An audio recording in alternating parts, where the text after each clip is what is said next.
twagiye inshuti yanjye Vitali, nizera ko ngusubije kandi igisubizo nguhaye nimba kikunyuze uzabitubwire muri comment. Ariko nubwo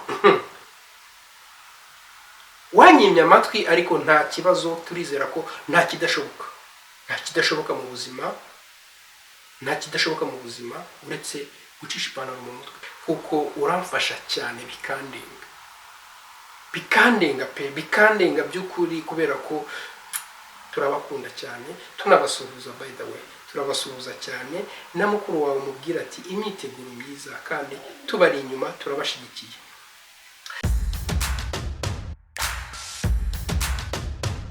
Yes, muraho neza abakunzi ba Lifetime TV, nizere ko mumeze neza kandi mugumye kurindirwa mu buntu bw'Imana nkuko tora tubifuriza.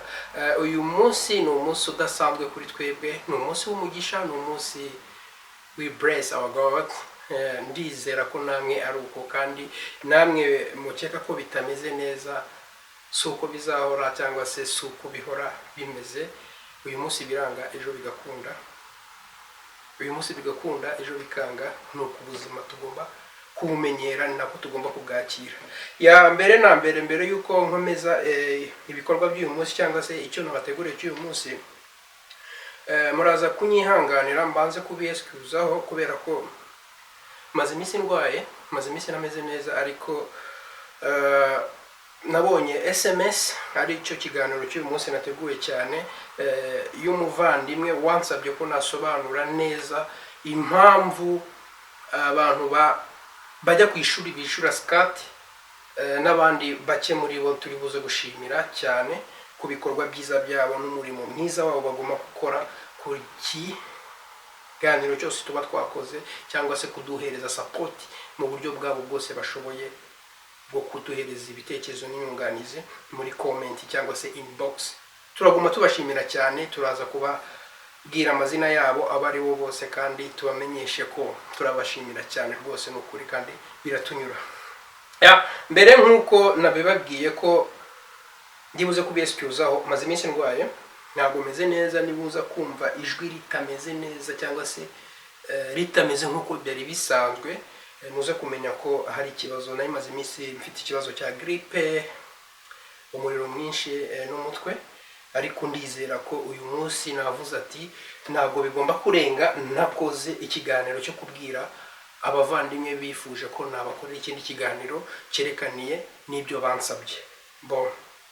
Nakoze ibishoboka byose kugira ngo mbashe kuboneka hano muri studio za Lifetime TV, kugira ngo inze ngikore, kandi ndizera ko ntabwo ndibuze gutinda, ntabwo ndibuze kubarambira cyane, no kugira ngo mbaze mbasobanurire kuri icyo kintu. Mbere yuko dusobanura, kugira bize kutworohera, turabanza turebe muri message z'abantu babitwohereje cyangwa se z'abantu babidusabye, tugire nabo dushimira, wenda ku munota wa nyuma biraza gukunda. Reka nifashisha kangaka hano dufite umuvandimwe, abangaba tuzabavuga mu kiganiro gitaha, kuko ntabwo ari ikibadu sabyemo ko twabibakoreramo. Iki nayo ntabwo ari ngombwa, tugende kuri uyu nawe. Yes, ngingi nayibonye. Aba bantu batatu ni ab'ingenzi cyane, nibo bagaragaje uruhare rwabo cyane ku kiganiro giherutse ejo bundi tuherutse gukora, kijyanye na skati cyangwa se imisoro yo mu iki gihugu cya Norway. Turahera ku muvandimwe bita Vitali Adolphe. Turagushimira cyane bivuye ku mutima kuri support yawe duhereza, turabibona, kandi tubona n'uburyo n'ubushake n'ubwitange bwawe utugaragariza kugira ngo Lifetime TV itere imbere. Murakoze cyane, kandi reka dusomera abakunzi ba Lifetime TV ikibazo wabajije uko kimeze, maze tuze kukivua imuzi n'imuzingo kugira ngo tugishakire igisubizo. Naho muri buze kumva natanye, muze kugira ukuntu mungarura cyangwa se munyeburamo, kugira ngo tuguhe igisubizo zima cyangwa se icyo kiri buze kukunyura, sibyo? Kandi zera ko mumaje kuba abanyamuryango ba Lifetime TV, ntabwo mukiri abafana, muri abanyamuryango. By the way, ni ukuri kandi nkabishima cyane. Bon, Vital Adolphe yabajije ati turabashimiye twumva umusoro utanga abakora, none nk'abari ku ishuri bakaba babona amafaranga yanditse y'ishuri, yes, y'ishuri, umusoro batanga n'uwiki. Ikibazo cyiza cyane, ariko ndaza kugusubiza uko mbishoboye kose. Umusoro batanga n'uwiki, kandi bafashwa uti muzadusobanurire. Nukuri icyo kuba batanga umusoro bafashwa bari ku ishuri nta kazi. Mbese muri make, reka ngoragoze mbivuge mu nzira yoroshe, yaravuze ati turabashimiye, none ikibazo afite we nk'abatanga, yumvishe ko abatanga umusoro ari abakora, none abo bakora, abo bajya ku ishuri bo batanga umusoro w'iki kandi bafashwa? Numva iki kibazo cye, muntize amatwi yanyu maze muntize n'amaso kugira ngo n'ibitekerezo byanyu ndabikeneye kugira ngo tuze gufatira hamwe iki kibazo, tukiyegereze twese, tugishakire igisubizo kizima. Ibyo igisubizo ndibuze kubaha cyangwa se ibyo ndibuze kumusobanurira, muraza kumva nimba koko ari ukuri, maze mubinyereke muri comment cyangwa se inbox. Ndabafana cyane mwese mubigaragaza uruhare rwanyu rwo kunyereka uruhande rwanyu n'uburyo mufatamo ibintu. Bon, Adolphe, ndagusubiza muri ubu buryo, murihangana ndajya ngira gutya gakeya kuko ndi kubira icyo bita ibyundwe, kubera ko ndibaza ndi gusa n'ukira, kuko numvishe ngo uyu muntu ari gukira, amaze iminsi ari ku miti, ari gukira abura ibyundwe cyangwa se icyuya. Kuba ndi kubibura rero ni byiza kuri ngewe, kubera ko ubwo ngubwo mba ndi kumera neza, mba ndi gukira, ndi gutora kamitembe niko bavuga.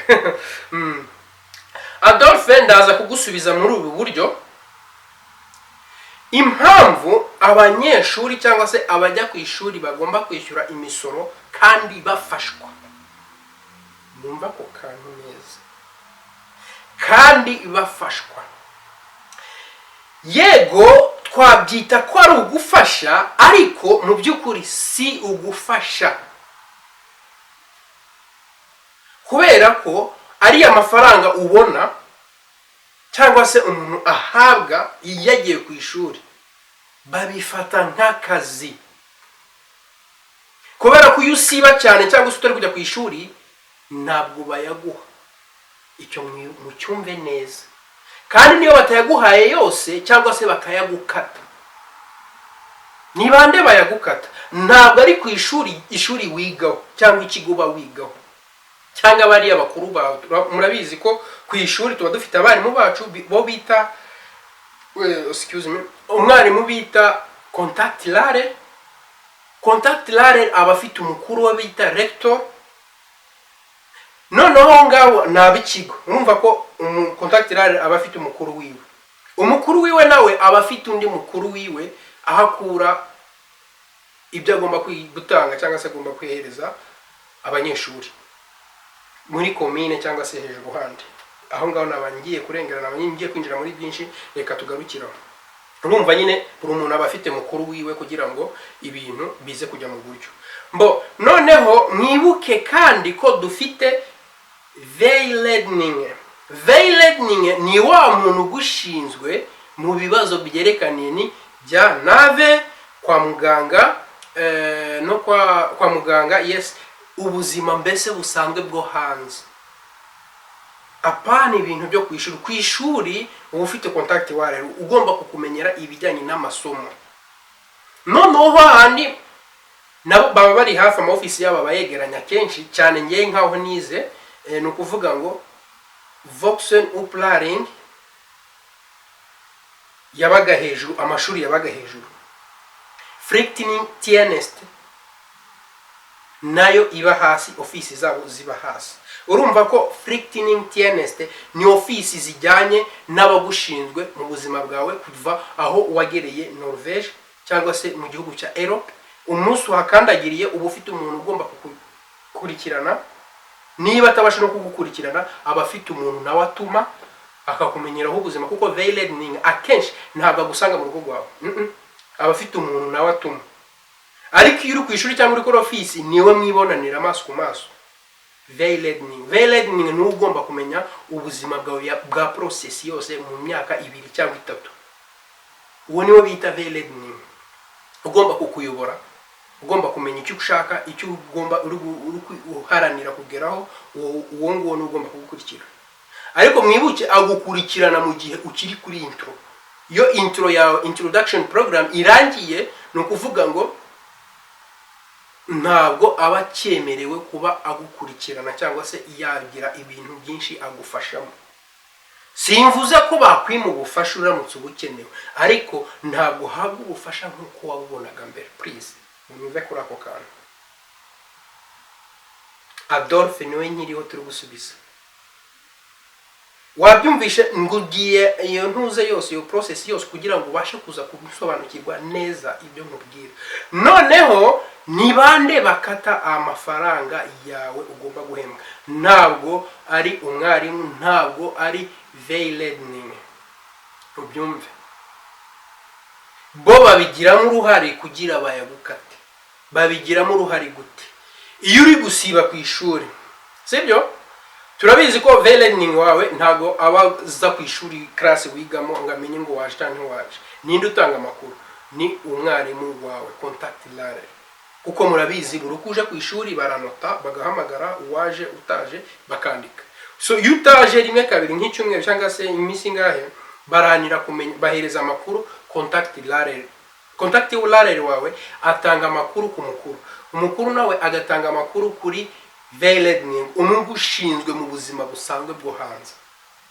Yamara kubimenya akakohererezaho umuntu cyangwa se akagukoherezaho SMS cyangwa akaguhamagara akakubaza bimeze ute kutari kugaragara ku ishuri, urarwaye cyangwa ntabwo urwaye. Bakamenya ngo urarwaye, bakamenya uburyo babibara. Iyo bamenye ngo urarwaye niho bakora iki? Bandika ko urwaye nyine, atari ukubura gusa bisanzwe. Ariko ari ukubura gusa bisanzwe utari kugaragara cyangwa se wigendeye mu zawe cyangwa wagiye mu kazi, icyo gihe contact lare wawe yohereza, atanga ubutumwa kumukuriye, umukuriye nawe akabohereza veiledning wawe akawohereza SMS y'iminsi waje ku ishuri. Mbese ishuri barifata nk'akazi. Akazi kawe ni ishuri. Iminsi waje ku ishuri niyo utaje. Iminsi waje ku ishuri akaba ariyo bafata bakaguhembera. Iyo SMS ayohereza nta handi ahita yoherereza aho bita muri Rona Kasa cyangwa se stipend. Cyangwa se ukiri kuri introduction program ahita byohereza ku basindwe ibya introduction program, akahita bamenyesha ati uyu muntu aza ku ishuri gutya cyangwa nta gakunda kuza. Bakahita bamenya ngo amafaranga barayagukata. Iyo utatanze ubusobanuro buhagije impamvu utaza ku ishuri, impamvu utagaragara ku masomo igihe cyose icyo ari cyo cyose bagushakira, impamvu nta yindi ni ukugira ngo batangire kugutraininga hakiri kare, kuko amasaha bagenderaho n'igihe batangirira hariya cyangwa se uko bagutraininga n'amasaha ya break n'ibiki byose niko mu kazi gasanzwe bigenda.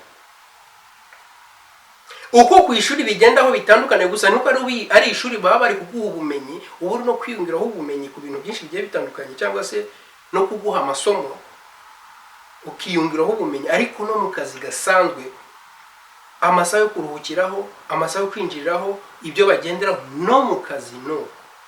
So no kuvuga ngo ku ishuri ryawe niko kazi babara, bakubaraho kuri mu kazi.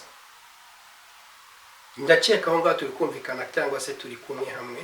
Umuntu ubikora byose ni umwarimu ugushinzwe, abarimu binjira muri class yawe uko hamagara.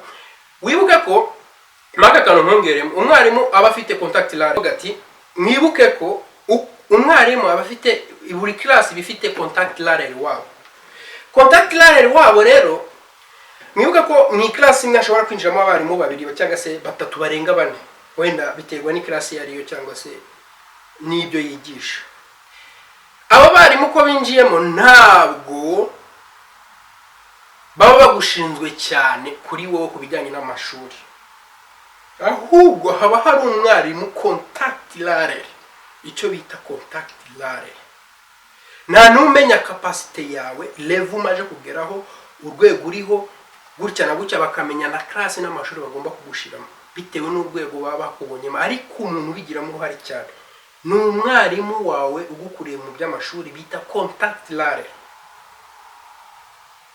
Ugomba kumenya uyu agomba kujya muri class, ari muri level, ari muri urwego, cyangwa se aza ku ishuri ntaza, arasiba, gutya na gutya. Ibyo byose n'uyo wasibye adahari cyangwa se ari mu yindi class, uwageze muri iyo class ahita amumenyesha, cyangwa se yagiye kugenda arabimubwira mubwira ati runaka ntabwo yaje ku ishuri, cyangwa se yaje, cyangwa se yatanze ubutumwa karwaye, gutya na gutya akabimumenyesha. Cyangwa se iyo utameze neza mu class aramenye ahita bimubwira, ako ntushobora kubimenya ariko arabimubwira. Yes, ndizera ko muvandimwe Vital Adolphe tugusubije ikibazo cyawe icyo bari watubajije.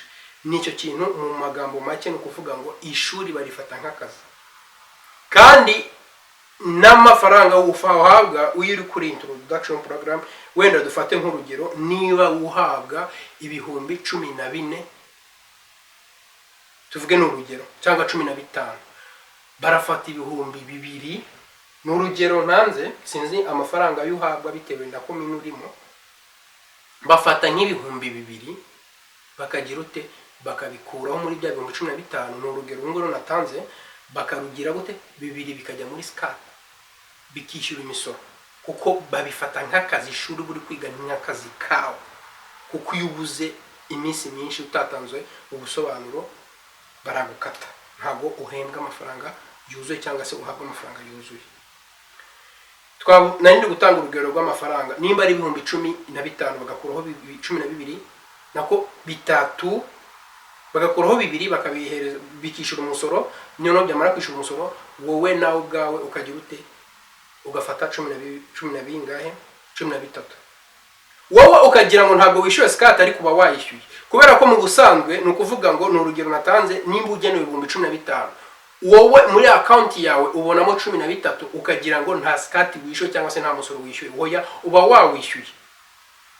wawishyuye, ahubwo ikintu ugomba kumenya ni ukumenya uburyo benderinga skat kugira ngo, cyangwa se no kwigabanya, kugira ngo utazajya kugwa muri manka yo kujya wishyura amafaranga menshi cyangwa ukishyura make, ugasanga ejo ugomba kuyagarura cyangwa se ugomba kugaruzwa.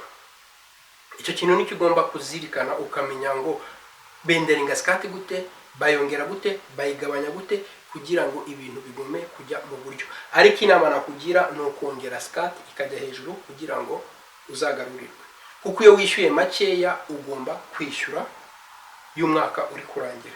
Ngira ngo abenshi barabibonye, mwabonye skat, hari ababonye ko bagomba kwishyura, hari n'abagaruriwe. By the way, congratulations kuri wowe wabonye amafaranga wahawe ya skat yarakugarukiye y'uyu mwaka, kandi turizera ko byagenze neza. Ni benshi iriya video yafashije cyane, ko nababwiye ko nzajya mbakora utuntu tw'ubwonge kugira ngo tugumye gushigikirana, kandi gake ibintu bigume kugenda neza. Siko bimeze, gake twagiye inshuti yanjye Vital, nizera ko ngusubije, kandi igisubizo nguhaye nimba kikunyuze uzabitubwire muri comment, ubitumenyeshe, maze turusheho gukora n'ibindi bintu byiza kurutaha ibi ngibi.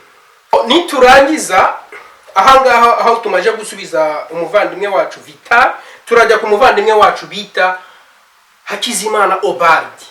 Hakizimana Obardi, turagushuhuje. By the way, congratulations, kandi turizera ko n'ubukwe bwawe buzagenda neza nkuko tubikwifuriza, kandi Imana izagujya imbere, ibintu byose bizagenda neza.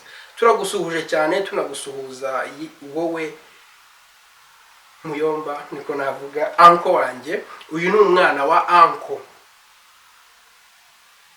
wanyohereje message ambwira ati murakoze cyane kujya muduhereza ibiganiro byiza kandi biratura. Nkuko twabivugaga uriya ni umwana wa anko Muyomba wacu, tunamusuhuza by the way ahari, kandi turamushimiye cyane kuba yarabaye Muyomba wacu kandi atubereye Muyomba mwiza. N'ubu turacyagushima, nagushigikira aho uri hose. Obardi turazera ko uri mu myiteguro ikaje cyane kandi itoroheye buri umwe wese. Imyiteguro y'ubukwe ntago ari ikintu kiba cyoroshye, gusa warakoze no kudutumira. Ubutumire twarabubonye, utagira ngo ntabwo twabubonye nubwo twabuze uburyo bwo kugusubiza, ariko twarabibonye. Reka tubigusubiriza aha ngaha. Congratulations umuhungu muto, kandi turizera ko tuzagufasha ibishoboka bitewe n'ubushobozi Imana yaduhaye. Urakoze cyane. Uyu muvandimwe ntabwo ari mu iki gihugu, ariko aradukurikira umunsi ku wundi, aguma dusapotinga uko bwije nuko bukeye. Turabibona Obardi, Hakizimana Obardi, turabibona cyane kabisa, kandi turabashimiye mwese aho muri mwese. Reka mbonero no gushimira umuryango wawe wose, unawusuhuze sibyo, wasuhuze cyane Eric, Shimiye n'abandi bose. Ndizera ko abo hasi Eric ntabwo bakinyibuka, ariko ngenda bibuka. Ndabasuhuje cyane mwese kandi jambo. Tugende ku mukobwa muto cyangwa se umuvandimwe we. Noneho nta nubwo akiri umufana wa Lifetime TV, ni umunyamuryango, ni umufana mukuru cyane. Yari umufana mukuru cyane. Nari mvanze ibintu kubera uburyo numva bindenga mu buryo dusapotinga cyangwa se aguma kudushigikiramo. Uwo muntu ese muvuge, reka ngumye kubicisha amatsiko. Uwo muntu ni umuntu utangaje cyane. Reka mbereke, twatangiranye kuri Lifetime TV igitangira video ya mbere. Turaza murabona urugendo rwacu aho rugeze. Ni urugendo rutoroshye namba, ariko yagumye kutuba hafi adushigikira isaha ku yindi. Uko twaporodinze ikiganiro akatwereka uruhare rwe rwose, kwa sapotiye yose akabitwereka. Uwo nta wundi, umukobwa mwiza warezwe neza, umukobwa mwiza ufite ikinyabupfura yahawe n'ababyeyi. Tugushimira cyane cyane, tubikuye ku mutima. Uwo nta wundi, mugiye gutungurwa. Nta wundi ni Jacqueline Rebecca. Turagushimiye cyane cyane, tubikuye ku mutima, kubera ko support yawe twarayibonye, ni nama n'inyunganizi no gushima. Buri video yose dukoze ugira mu uruhare ruhambaye cyane. Kuri iyi video ya Skati waravuze ati reka mbisomera abavandimwe. Asante sana. Nyorosheje magatwa irinko ukobwa wize gose. Asante sana. Murakoze cyane kutugezaho ibiganiro byiza. Imana iguhe umugisha mana we. Arangije atashiraho n'agatima kalavu. Umukobwa mwiza, turagushimiye cyane mu byukuri. Uti natwe tubikuye ku mutima, twanabikohereje muri comment, tunabikwereka ko natwe tubakunda cyane, kandi umugisha wadusabe ku Mana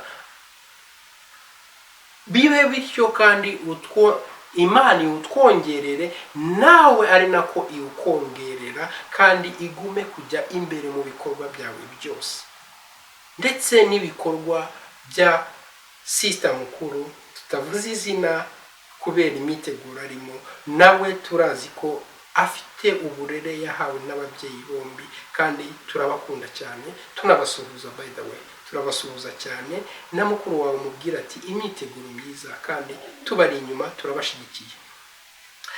Turakomeza tujye kundi muvandimwe bita Jack. Wibuke ko umuvandimwe bita Jacqueline Rebecca bajya barihina mukuntu bakamuhamagara Jack, ariko kuri inshuro nongeye nshimiye Jack witwa The Black, akazina kakatazirano. irindi ntabwo ari ngombwa ko ndivugira ahangaha kuko yanyimye uburenganzira bwo kurivuga kuko ntabwo nabirenga ku byo yambwiye. By the way, ntabwo nabivuga, ngomba kubaha icyo wambwiye. Ndagushimira cyane nawe muvandimwe wanjye kuko uramfasha cyane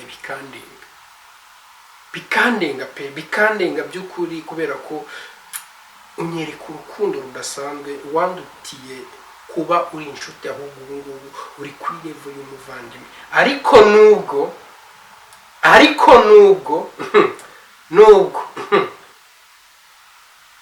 wanyimye amatwi, ariko nta kibazo, turizera ko nta kidashoboka mu buzima, uretse gucisha ipantaro mu mutwe. Ako kantu mushizemo ntago byari ngombwa, ariko nta kidashoboka uretse icyo kintu. Ntarabona ko, sindigira nkibona ko cyashobotse, ariko ibindi byose nzi ko bishoboka. No gusubira mu nda yo mubyeyi yavuyemo, ntabwo mvuze yamvugo nyandagaza, ariko nkoresheje iyo system kugira ngo buri muntu wese amenye ngo nta kidashoboka. Iyo uzi ko kidashoboka urakihorera, ariko uzi ko gishoboka kandi cyashobokeye n'undi, nawe ushobora kugerageza. Hera nonaha ubu tuvugana, icyo ushaka kugeraho kirashoboka. Please ntucike intege kandi wumve ngo isi ibintu biba birangiye, ariko wapi, ntabwo, ahubwo nibwo biba bitangiye kugira ngo tubashe kwaguka mu bwonko, tubashe kumenya abo turi bo, tubashe kwisobanukirwa. Sibyo, abo bose abantu nshimiye, ndabashimiye mbikuye ku mutima. Nta niyo message nabahaye, kubera ko kuri uyu munsi mbabwira ngo nta kidashoboka, byose birashoboka. Ndashimira abavandimwe banjye aho bari hose, cyangwa se inshuti, abakunzi ba Lifetime TV, abavandimwe bose ba Lifetime TV, dore namaje kubashira mu muryango